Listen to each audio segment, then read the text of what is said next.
My name's Liz Breslin. I'm here from New Zealand. Because of my connections with Dunedin UNESCO City of Literature, I was able to apply to Krakow UNESCO City of Literature to get a writer's residency for 2 months. And so now I am here also thanks to the Willa Decjusza Institute in this beautiful place. As a writer, I write a whole range of things. I've just had one of my plays in a festival and I'm looking forward to another one back in New Zealand. I write a column every 2 weeks. I've got a book of poems. This is Alzheimer's in a Spoon, and this looks at my family heritage. My mum's first language was Polish.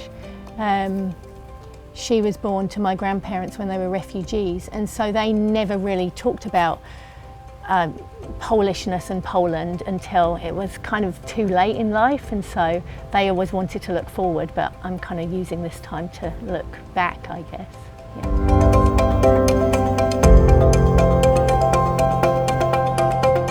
I've always wanted to come back to Poland. I think as a writer, what you realise is you've got to write what's true to you, and there's a lot of truth I still have to discover about myself and about my roots, so it's one of the reasons I applied for this opportunity.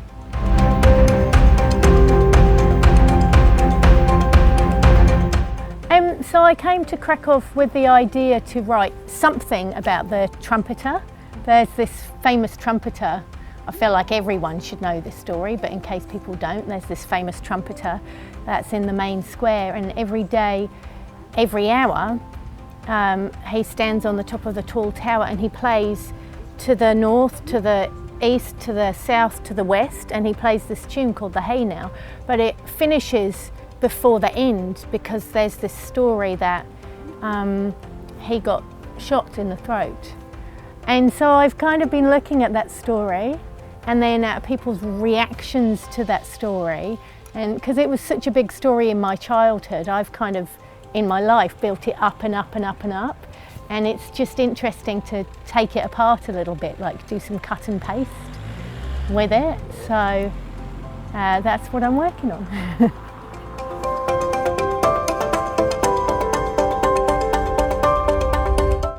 Oh my gosh, are you serious? I love it so much. I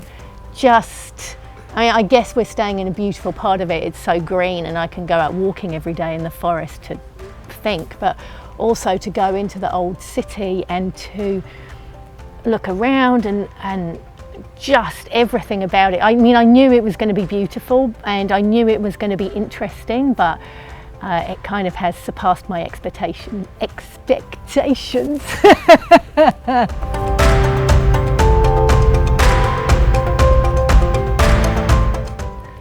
Well, it's really peaceful, and I can open my windows and I can see into the park, and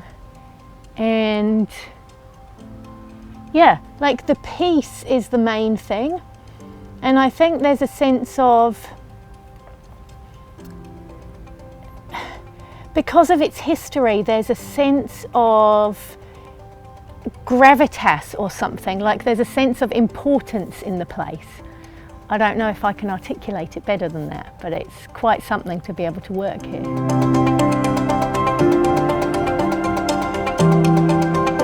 No, don't be silly, I can't have a favourite place.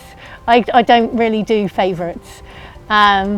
I'm trying to write a poem after the one Szymborska wrote about I prefer at the moment, and it's difficult enough to find anything I prefer over other things, but I couldn't have a favourite. I'm still discovering it, and it's all, yeah, it's so good.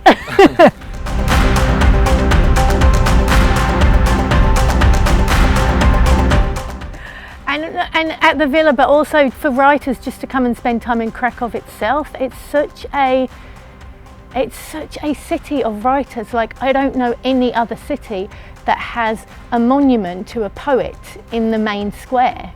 And the amount of bookshops that you can go and work in, and the amount of conversation you can have about, you know, important, exciting wordy things. It's just, yeah, it's an incredible place to come and work. Recommend.